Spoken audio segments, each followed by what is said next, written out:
Prelims की एक cycle खत्म हो चुकी है, लोग एग्जाम दे चुके हैं, पर कई स्टूडेंट्स के मन में कई तरह के संदेह हैं, कई डाउट्स हैं। हमारे खुद के स्टूडेंट्स भी हमसे बार-बार पूछ रहे हैं कुछ केसेस के बारे में कि प्रिपरेशन स्टार्ट करनी है अगले साल की, तो जो स्ट्रेटजी वीडियोस हैं, जो एनालिसिस वीडियोस हैं, कुछ कंफ्यूजन्स क्रिएट करते हैं कई स्टूडेंट्स के मन में। कुछ डाउट्स रह जाते हैं कि जिसके बाद लगता है कि इनको सॉल्व करना बड़ा इंपॉर्टेंट है। तो उन्हीं टॉपिक्स पे वो जो डाउट्स हैं, वो जो प्रॉब्लम्स होती हैं, उस पे हम इस वीडियो में बात करेंगे। कैसे प्रिपेयर करें 2022 के लिए। हम यहाँ ये बात नहीं करेंगे कि बुक लिस्ट क्या होनी चाहिए, स्ट्रेटजी क्या होनी चाहिए। इसके ऊपर और वीडियोस आ चुकी हैं, आप पर्टिकुलर किसी स्ट्रेटजी को फॉलो कर सकते हैं। पर कुछ जो बेसिक चीजें हैं, जो आपको ध्यान में रखनी चाहिए, जो थोड़ा कंफ्यूज करती हैं स्टूडेंट्स को, उसकी क्लैरिफिकेशन के लिए वीडियो है। और हम उसमें क्या सपोर्ट कर सकते हैं, ऑब्वियसली उस पर भी बात करेंगे।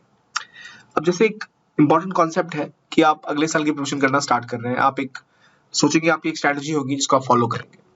लेकिन ओवरऑल यूपीएससी का जो सेटअप है, आप किसी भी टॉपर वीडियो को देखिए, किसी से भी बात करिए, कुछ चीजें खुल के सामने आती है कि आपको बहुत सारा पढ़ना पड़ता है, बहुत सारी चीजें याद करनी पड़ती हैं, उसके बाद खुद को टेस्ट करना पड़ता है और रिवाइज करना पड़ता है। ये जो 3 एंगल है बड़े इंपॉर्टेंट है, टेस्ट करना, रिवाइज करना, एनालाइज करना।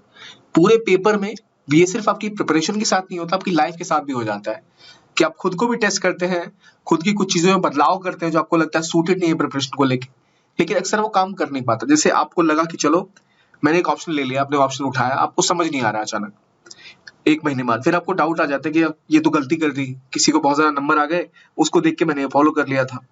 अब इन सिनेरियो से बचने के लिए बहुत इंपॉर्टेंट है कि आप ढंग से पहले सोचें, समझें और अपने आप को एनालाइज करें कि क्या आपका एरिया ऑफ एक्सपर्टीज है, क्या आपका एरिया ऑफ इंटरेस्ट है, जिसमें आप बेहतर तरीके से पढ़ सकते हैं और जिसको आप ज्यादा रिवाइज कर सकते हैं, किसका सिलेबस कम है, किसका ज्यादा है। ये चीजें समझना बहुत इंपॉर्टेंट है और उन सभी चीजों पर हम यहाँ बात करेंगे। होता ही है कि हम सोचते हैं कि हम प्रिपरेशन स्टार्ट करेंगे और हमारी उड़ान बिल्कुल यहाँ सीधी सी हो जाएगी ऊपर, पर ऐसा होता नहीं है। हम प्रिपरेशन स्टार्ट करते हैं, पहले बड़ा अच्छा लगता है पढ़ने में, तो पर ग्रोथ उसके बाद होती ही नहीं है। आप 4 घंटे पढ़ रहे हैं, मूड नहीं बन रहा, आपका पढ़ने का मन ही नहीं कर रहा, आप पढ़ रहे हैं, टेस्ट में नंबर्स नहीं आ रहे, आंसर राइटिंग प्रैक्टिस आप नहीं कर पा रहे। शुरुआत में तो आपको 2 बुक्स जो ज्योग्राफी पढ़ी बड़ी अच्छी लगी, पर अब इकोनॉमिक्स के कॉन्सेप्ट क्लियर नहीं हो रहे। तो कई टॉपरों का कहना है कि आप ये फॉलो करें, कुछ और कह रहे हैं, कुछ वीडियोस ये बता रहे हैं, कुछ वो बता रहे हैं, सीनियर्स कुछ और बोल रहे हैं। तो जो न्यू कमर्स हैं उनको जो डाउट रहता है, वहां ये बताना चाहूंगा कि वो जो पीरियड ऑफ टाइम होता है जहां आप बहुत ज्यादा डिसअपॉइंटेड होते हैं, जो आपकी ग्रोथ यहाँ हो रही होती है पर आपको ग्रोथ दिखाई नहीं देती, क्योंकि वो बहुत मार्जिनल ग्रोथ होती है। उस ग्रोथ को सस्टेन करना बड़ा इंपॉर्टेंट है। अगर आप उसको सस्टेन नहीं करेंगे तो आप यहाँ ऊपर नहीं जा पाएंगे। आपको उम्मीद होती है कि बिल्कुल सीधी एकदम उड़ान भरेंगे ऐसे इस तीर की तरह, लेकिन वो बहुत स्लो स्लो होती है और इस बीच में इसे कहते हैं ना वैली ऑफ डिसअपॉइंटमेंट, इसमें नहीं फंसना है। जब आप टेस्ट लगा रहे हैं तब भी वैल्यू डिसअपॉइंटमेंट आती है, जब आपको लगता है कि मेरे नंबर्स बढ़ ही नहीं रहे प्रीलिम्स में, मेंस में स्कोर नहीं बढ़ रहा, कंटेंट नहीं मिल रहा। लेकिन अगर आप कैरी ऑन करते हैं उस चीज के साथ, एक या थोड़ा और टाइम लगाते हैं, कुछ और घंटे देते हैं, तब उस आप वैली ऑफ डिसअपॉइंटमेंट, निराशा की खाई से बाहर निकलते हैं और तब आप ग्रोथ दिखती है। ये इस एग्जाम का पैटर्न है। हर व्यक्ति इस प्रोसेस से गुजरता है, जहां पहले उनको काफी सेटबैक्स मिलते हैं, परफॉर्मेंस उतनी अच्छी नहीं होती जितनी वो चाहते हैं, पर वहां पर एनालाइज करना और कंट्रोल करना कि क्या हम कर रहे हैं, क्या गलत हो रहा है, क्या सही हो रहा है, बड़ा जरूरी है। इसलिए एक सिस्टम बनाना इंपॉर्टेंट है, एक सेटअप बनाना इंपॉर्टेंट है, जहां आप अपनी ग्रोथ को ट्रैक कर पाए, देख पाए कि आपके क्या सोर्सेज हैं। ठीक है, आपको सब कुछ शुरू करने से पहले ये देखना पड़ेगा कि यूएसपी क्या है। अक्सर हमारे प्रारंभ प्रोग्राम के स्टूडेंट्स अक्सर बोलते हैं कि अब समझ नहीं आ रहा कि 2 महीने बाद ये रिदम रहेगी या नहीं रहेगी। तो उस डाउट को क्लियर करने के लिए बड़ा इंपॉर्टेंट है कि आपको पता हो कि आपकी यूएसपी क्या है, आप क्यों ये करना चाहते हैं और क्यों ये बनना चाहते हैं, और आपने जो सोर्सेज लिए हैं वो क्यों लिए हैं, और क्या उन पर आपको भरोसा है या नहीं, और जो भी आपकी प्रोग्रेस है उसको आप कैसे मेजर करेंगे, और जो कमजोरियां आपको कौन बताएगा, या आप खुद से कैसे एनालाइज करेंगे, और कितना टाइम किस एरिया को आप दे रहे हैं। अलॉटमेंट ऑफ टाइम सबसे इंपॉर्टेंट एस्पेक्ट है इस प्रिपरेशन का। तो इन सभी पे फोकस करना बड़ा ही जरूरी है। तो ओवरऑल जो ब्रॉडली बोलूं तो चीजें हैं कि पहले आप एक प्लान बनाते हैं, प्लान के अंतर्गत आप देखते हैं आपका ऑप्शनल क्या होगा, आप देखते हैं कि आप कितना घंटा दे सकते हैं अगले 1 साल के अंतर्गत इस प्रिपरेशन को, कौन सा महीना है जब आपको कोई शादी अटेंड करनी पड़ सकती है, कोई फंक्शन अटेंड करना पड़ सकता है, आपके एग्जाम्स हो या आपकी जॉब हो, कितना घंटा आप निकाल सकते हैं और कितना इफेक्टिवली आप पढ़ सकते हैं।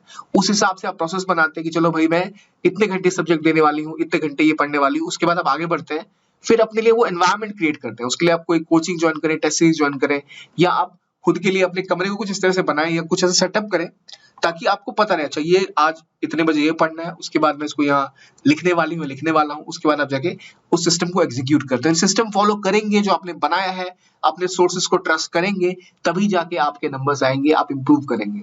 वरना आपके पास अनलिमिटेड मटेरियल है, कभी खत्म ही नहीं होगा। ये जो 3 जो प्रोसेस है प्रीलिम्स में इंटरव्यू का, इसको पार पाने के लिए सबसे इंपॉर्टेंट है वो एक सही प्रोसेस, एक सही सिस्टम और उसके ऊपर लगे रहना, जिसमें एनालाइज करना, फॉलो अप करना बड़ा इंपॉर्टेंट है। इसी पे रिलेटेड मैं इस पे आता हूँ कि हमारा प्रारंभ प्रोग्राम क्या है, जो कि शुरू हो ही चुका है। इसके अंतर्गत हमारी कोशिश यही है कि आप जो भी शुरुआत करेंगे तो आप कहीं लड़खड़ाएंगे, कहीं फेल होंगे, फिर आपको मोटिवेट करना, आपको गाइड करना कि क्या एरियाज हैं जहां आपको फोकस करना है, जिसके अंदर आपकी ऑप्शनल की प्रिपरेशन हो गई या मेंस की प्रिपरेशन हो गई या प्रीलिम्स की प्रिपरेशन हो गई, टोटल कवर कराना शुरू से लेके आना। हमारी कोशिश है आपको सपोर्ट करना आपके ड्रीम्स में, आपके एस्पिरेशंस में। हो सकता है कि आपको जरूरत ना हो इसकी, जरूरी नहीं कि सबको ही लेना पड़े कोर्स, या ये कोर्स की गारंटी लेना है, ऐसी कोई बात नहीं है। लेकिन अगर आपको सिस्टम नहीं क्रिएट हो पा रहा, वो एक प्रॉब्लम आ रही है जो कई स्टूडेंट्स को आई है, जिन्होंने हमारे साथ काम नहीं किया, पढ़े भी हमारे साथ, उनको आइडिया लगा कि हाँ ये एक अच्छा सेटअप है, तो वो सेटअप पे ही हम बात कर रहे हैं, जिसकी हम बात यहाँ कर रहे हैं, जिसके अंतर्गत आपको एक आंसर राइटिंग प्रोग्राम हो गया या फिर प्रीलिम्स की प्रैक्टिस हो गई, सब कराया जाता है। तो चलिए आगे बढ़ते हैं। कोर्स तो है ही, जो स्ट्रक्चर है जिसमें मैं बात कर रहा हूँ, हमने उसी पे इसको बनाया है। पर ओवरऑल इसके अलावा भी अगर आप ना भी ले प्रारंभ या आप कोई कहीं और पढ़ रहे हैं या कुछ और कर रहे हैं, तब भी ये चीजें ऐसी हैं जिन पे आपको फोकस करना बहुत ही ज्यादा इंपॉर्टेंट है। अगर आपको 2022 के लिए प्रिपेयर करना है, आप कोई टॉपर्स की एनालिसिस वीडियोस देखिए, कुछ टॉपर्स की स्ट्रेटजीज देखिए, ऑब्वियसली आपको ज्यादा मनभावन लगेंगे और ज्यादा अच्छा उन्होंने किया है, करके दिखाया है, और फॉलो भी आपको करना चाहिए, इसमें कोई प्रॉब्लम नहीं है। लेकिन याद रखिए कि उनके अलावा आपको ये भी देखना पड़ेगा कि आपका सेटअप कैसा है, उनका एजुकेशन बैकग्राउंड क्या है और आपका क्या है, आपको किन किन चीजों पर फोकस करना है। सो ओवरऑल अगर आप अपने गोल को देखें तो उसमें एक बेसिक स्टेप आता है जो बिगिनर्स लेवल पे होता है, कि आपको क्या पढ़ना है और कितना अपने आप को लिमिट करना है। ऐसी नहीं कि हिस्ट्री पढ़ने बैठे, मॉडर्न हिस्ट्री, तो 4-4 किताबें पढ़ डाली, क्वेश्चन 6 आ रहे हैं, आपने उसके ऊपर 4 किताबें पढ़ी है, आपकी वो नॉलेज किसी काम की नहीं रह जाएगी। क्योंकि यहाँ आप नॉलेज गेन करने नहीं आए, एग्जाम पास करने आए हैं। आपके पास एडिटोरियल और करंट अफेयर्स के बहुत सारे बंडल्स पड़े हैं, पर वो स्ट्रक्चर्ड नहीं है, उसको आप एग्जाम से पहले रिवाइज नहीं कर पाए तो उसका फायदा नहीं है। और इतना भी नहीं कि सिर्फ करंट अफेयर्स में डूब जाना है, स्टैटिक छोड़ देना है, क्योंकि स्टैटिक से क्वेश्चंस आ रहे हैं, इस साल स्टैटिक से काफी क्वेश्चन आए। तो इसलिए इंपॉर्टेंट है कि आप अपना वेपन चूज करें। वेपन मतलब कौन से सोर्सेज आप रेफर कर रहे हैं, क्या आप पढ़ेंगे और किसको आप ज्यादा फोकस करेंगे, और उसके हिसाब से अपना रिवीजन फ्रेमवर्क बनाएं। क्योंकि वही एनवायरनमेंट, वही पॉलिटी, वही इकोनॉमिक्स, कई जगह चीजें रिपीट होती हैं, पर क्योंकि रिवीजन की कमी रह जाती है, कॉन्सेप्चुअल क्लैरिटी की कमी रह जाती है। बेसिक स्टेप है, पहला ही स्टेप है जब आपको कॉन्सेप्चुअल क्लैरिटी चाहिए। जब आप पहली बार पढ़ रहे हैं या शुरुआत में रिवाइज कर रहे हैं, तब उसके लिए क्लैरिटी चाहिए। उसकी कमी की वजह से अक्सर लोग लड़खड़ा जाते हैं पहले ही स्टेप में, तो वो स्ट्रॉन्ग करना बड़ा इंपॉर्टेंट है। फिर प्लान करना कि भाई अगर 1 साल का टाइम है, इसमें 3 महीने प्रीलिम्स को दिए जाएंगे, 3 महीने ऑप्शनल को दिए जाएंगे, ज्यादा टाइम फोकस करके। फिर आप पेपर 4 को कितना टाइम दे रहे हैं, प्रीलिम्स किस महीने से आप स्टार्ट करेंगे, जनवरी से लेट से लोग स्टार्ट कर देते हैं, आपका क्या कंफर्ट लेवल है किस सब्जेक्ट से, वो सब आपको पहले फ्रेम बना के डिसाइड करना होगा, और वो हर इंडिविजुअल अपने लिए खुद करता है। हाँ, हम हमारे प्रोग्राम के थ्रू आपको एक स्ट्रक्चर देंगे जो आपको मोटिवेट करेगा कि अच्छा इतने महीने में आप ये कर सकते हैं, आपके साथ बात भी की जाएगी, आपको प्रोवाइड किया जाएगा फ्रेमवर्क। पर इसके बावजूद जो एक स्टूडेंट होता है उसको खुद पता होता है कितने टाइम में वो कितना कवर कर सकता है, किस टाइम में वो पढ़ने में ज्यादा एफिशिएंट है, किस हफ्ते में ज्यादा पढ़ सकता है। तो अपने गोल्स को चेक करना कि पिछले हफ्ते कितना काम हुआ, अगले महीने कितना काम हुआ, कि इसके आप एक्सेल शीट का इस्तेमाल कर सकते हैं। कुछ लोग टेबल्स फॉलो करते हैं, कुछ पूरा एक बना लेते हैं कि अच्छा इस महीने में ये गोल्स हैं, पूरे नहीं हुए तो आप उसको आगे रखते हैं, आप स्टिकी नोट्स दीवार पे चिपका लें। ये एक तरीके हैं जिसके थ्रू आप अपने गोल्स को प्लान करते हैं। उसके बाद पार्ट आता है कवरिंग द ग्राउंड। एक बार आपको गोल पता है, इस हफ्ते में इस महीने में इतना काम करना है, फिर आप प्रीलिम्स और मेंस में उसको डिवाइड कर चुके हैं, फिर आप देखते हैं कितना टाइम आप ऑप्शनल को दे रहे हैं, उसकी प्रैक्टिस कैसे कर रहे हैं, and then you reach to third process which is grind. सबसे मुश्किल पार्ट, जहां आपने जो अभी तक प्रीलिम्स मेंस के लिए पढ़ा, जो ऑप्शनल आपने पढ़ा, उसको आपको बार बार पढ़ना है, क्वेश्चंस की प्रैक्टिस करनी है, एमसीक्यूज लगाने हैं, क्योंकि एग्जाम तो प्री से नहीं निकल रहा, मेंस भी करना है। उसके लिए आपको 8 या 9 मिनट के अंदर एक आंसर लिखना है। तो आंसर राइटिंग की प्रैक्टिस आप कर रहे हैं या नहीं, आपने मॉक्स लगाए या नहीं, आपने मॉक्स अगर नहीं भी लगाए तो जो आप पढ़ रहे हैं क्या वो सही तरीके से पढ़ रहे हैं या नहीं। एनसीईआरटी पढ़ लेना काफी नहीं है, एनसीईआरटी को इस तरह से पढ़ना कि जो की पॉइंट्स हैं, वेस्टलीज कहां से जा रहे हैं, जेट स्ट्रीम कहां से बह रहे हैं, जीडीपी, जीएनपी, एनएनपी में क्या डिफरेंस होता है, मार्केट लॉस, लेबर लॉस क्या डिफरेंस है, कैसे मार्केट ऑपरेट करता है, क्या होता है स्टेट, क्या होती है सॉवरेनिटी, ये चीजें बेसिक है। पर कॉन्सेप्चुअल क्लैरिटी इस पर लेना बहुत जरूरी है। वही ये पार्ट है ग्राइंड का। आपने पढ़ा, उसको दोबारा पढ़ा, आपने उसको तब तक पढ़ा जब तक आप उसको समझ नहीं गए चीजों को। क्योंकि जो बेसिक बुक लिस्ट है उसकी बात करो, ये नहीं कि सब कुछ मार्केट से उठा लिया। एक बेसिक बुक लिस्ट आप कहीं से भी बात करें वो आपको पता होती है कौन सी होती है।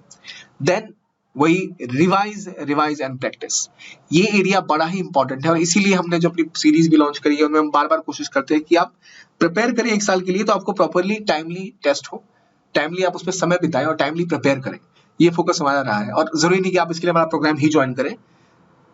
कहने का मतलब ये कि आप अगर कुछ भी कर रहे हैं, आपने अगर 10 मॉक टेस्ट लगाए हैं और कुछ टेस्ट की प्रैक्टिस करी है, तो आपको पता होना चाहिए अच्छा ये एरिया मेरा वीक था, मुझे बार बार याद करने में याद नहीं रह रहा और क्वेश्चन इससे यूपीएससी में आ रहे हैं, तो उस क्वेश्चन को आप उस पार्ट को आप उस पोर्शन को कहीं कॉपी में लिख लेंगे जिसको आप बाद में रिवाइज करेंगे। वो लिस्ट बड़ी जरूरी है कि कौन से आपके वीक एरियाज हैं, कहाँ से क्वेश्चन आ रहे हैं, कहाँ आपको फोकस करना है। And then the most important part, अपनी प्रोग्रेस को रिव्यू करना। आपने जो भी स्ट्रेटजी अपनाई है, जो भी बुक लिस्ट आप फॉलो कर रहे हैं, जो भी कंटेंट आप पढ़ रहे हैं, वो कितना सही है ये आपने पहले डिसाइड कर लिया बेसिक स्टेप में। ट्रस्ट किया अपने सोर्सेस को, उस पर ग्राइंड किया, मेहनत करिए, सोर्सेस को बार बार पढ़ा है, रिवाइज किया है। लेकिन अगर आपकी प्रोग्रेस नहीं हो रही तो क्या गलती है? या तो आपके कंटेंट में गलती है, आप में गलती है, या आपकी पढ़ाई के तरीके में गलती है, टेस्ट में नंबर नहीं आ रहे, या आपको लग रहा है कि कुछ चीजें आप भूल जा रहे हैं, तो वहां आपको थोड़ी सी क्लैरिटी की जरूरत होती है। किसी से बात करिए या खुद से देखिए कि क्या आपके लिए काम कर रहा है, फीडबैक लीजिए, इंप्रूव करिए। यहीं पर वो पॉइंट है गाइडेंस वाला जो काम आता है कि अगर आप नए हैं तो थोड़ी प्रॉब्लम आती है इसमें, लेकिन आप खुद से भी कर सकते हैं अगर आप फोकस तरीके से अपने स्कोर्स को ट्रैक करेंगे। पहले कितने मार्क्स आ रहे थे, किन एरियाज में गलतियां कर रहा था या कर रही थी, और उन एरियाज में मैंने दोबारा काम किया तो कितनी इंप्रूवमेंट हुई। तो वो फीडबैक और इंप्रूवमेंट का भी इंपॉर्टेंट एक रोल रहता है। और फाइनली एनालिसिस करना कि अच्छा ये एरिया मेरे वीक है, इन पे काम किया, इन पे स्ट्रेंथ आई, ये सोर्स मेरे लिए काम कर रहा है, आप टेस्ट में नंबर बढ़ रहे हैं, इस एरिया पे काम नहीं किया है और यूपीएससी अब इन पर ज्यादा क्वेश्चंस पूछ रही है मेंस में, ये चीजें हैं, वहां पे काम करना और अपने आप को मोटिवेटेड रखना, क्योंकि प्रोसेस बहुत लंबा हो सकता है। जरूरी नहीं कि निकल ही जाएगा एक ही बार में, लेकिन आपको सोचना है कि आप एक बार में पास कर रहे हैं, पर कभी कभी टाइम ज्यादा लग जाता है, किस्मत कभी कभी धोखा दे देती है। वहां मोटिवेटेड रहना है, वहां खुद को कैरी ऑन करना है, वहां लेट डाउन फील नहीं करना। ये सारा प्रोसेस है आपकी प्रिपरेशन का, और ये 3-4 स्टेप आपको लेने बड़े इंपॉर्टेंट है। जब भी आप कोई एनालिसिस वीडियो या कुछ भी कवर कर रहे हैं तो साथ में देखिए कि क्या आपने इससे सीखा, इसको कहाँ अप्लाई करेंगे अपनी लाइफ में, किस पार्ट में आपके काम आ सकता है। किसी की रिविजन स्ट्रेटेजी बहुत अच्छी है, किसी का बताने का स्टाइल बहुत अच्छा है कि अच्छा क्या पहले उन्होंने पढ़ा, आपको अच्छा लगा तो आपने सोचा अच्छा मेरा प्रोग्राम था, मुझे ऐसे जाना था, ये चीज सही है, मैं ये कर सकता हूँ, ये कर सकती हूँ, उनको अपने प्रोग्राम में ऐड करेंगे। ये चीजें होती हैं जिससे आप बेहतर तरीके से चैनलाइज कर सकते हैं अपने आप को। और क्योंकि अगर आप बहुत ज्यादा बिजी हैं, वर्किंग प्रोफेशनल है, आपके पास टाइम की कमी है या आप नहीं कर पा रहे हैं, then we have a program for you.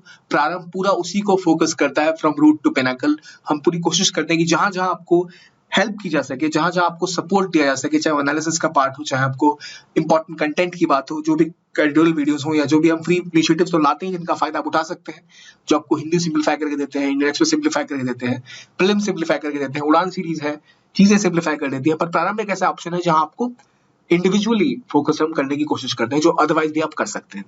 याद रखिए जब आप ये प्रोसेस फॉलो करेंगे, इतना कुछ करेंगे, प्लान करेंगे, एग्जीक्यूट करेंगे और हर महीने अपने आपको रिव्यू करेंगे, पिछले महीने क्या किया, आगे क्या करना है, उस टाइम में कुछ चीट कोड्स होते हैं जो आपको बहुत हेल्प करते हैं। आपको मूवीज देखनी है, कभी कभार देख लेनी चाहिए, गाना पसंद है, कभी कभार सुन लेना चाहिए, फैमिली को टाइम दे देना चाहिए, फ्रेंड्स के साथ थोड़ा समय कभी कभी 15 दिन में एक बार बिता देना चाहिए, 10 दिन में बिता लेना चाहिए। ऐसा नहीं है कि आपको 24-24 घंटे पढ़ना है। लोग 6 घंटे, 7 घंटे, 8 घंटे भी पढ़ के एग्जाम्स पास कर लेते हैं, पर वही है कि जब वो पढ़ रहे होते हैं तो वो स्ट्रक्चर में पढ़ रहे होते हैं, उनको पता है वो क्या पढ़ रहे हैं, किस लिए पढ़ रहे हैं, कहाँ तक पढ़ेंगे, कौन से बुक से क्या कंटेंट पढ़ना है, और ये कितने चांसेस इसके आने के, ये सब देखना आपको होना चाहिए, पता होना चाहिए। ये किसी को नहीं पता कि वो आ ही जाएगा, ये कोई गारंटी नहीं ले सकता, यूपीएससी है ये, पर एटलीस्ट आपको पता होना चाहिए आप क्यों पढ़ रहे हैं। ऐसे नहीं कि भाई कोई और पढ़ रहा तो मैं पढ़ रहा हूँ, तो आपको पता होना चाहिए ये कंटेंट अच्छा है, यहाँ पे मैप्स अच्छे हैं, या फिर यहाँ पे हमें ये जानकारी मिल रही है, इसको हम अपने नोट्स पे ऐड कर सकते हैं। वो स्ट्रक्चर देना जरूरी है। तो इसलिए फ्रेंड्स, फैमिली, फन, मूवीज और म्यूजिक, ये सब अगर आप कभी कभी कुछ मात्रा में यूज करें तो आपके दिन को ये अच्छा बना देता है, और जरूर आपको ऐसा करना ही चाहिए। और ये इंपॉर्टेंट पॉइंट तो हमेशा रहता है कि अगर आप मोटिवेटेड व्यक्ति हैं तो आपको मोटिवेशन की कोई जरूरत नहीं है। आपका सिस्टम, आपका प्रोसेस, आपको जो प्राप्त करना है आपको खुद मोटिवेटेड रखता है। बस चीजें क्लियर होनी चाहिए, कौन सा कंटेंट आपको पढ़ना है, क्यों पढ़ रहे हैं, कैसे पढ़ रहे हैं, क्या आपको जो आप पढ़ रहे हैं उसके बाद कुछ फीडबैक मिल रहा है या नहीं, या आप इंप्रूवमेंट देख रहे हैं या नहीं, या फिर उसको रिव्यू कर रहे हैं नहीं। ये सब करना बड़ा इंपॉर्टेंट एस्पेक्ट है जो अक्सर लोग भूल जाते हैं, इसलिए वीडियो बनाना जरूरी था। तो thank you very much, keep watching, और ओनली आईएएस आपके लिए ऐसे और इनिशिएटिव्स लाता रहेगा। Keep watching only IAS. Thank you very much and have a nice day.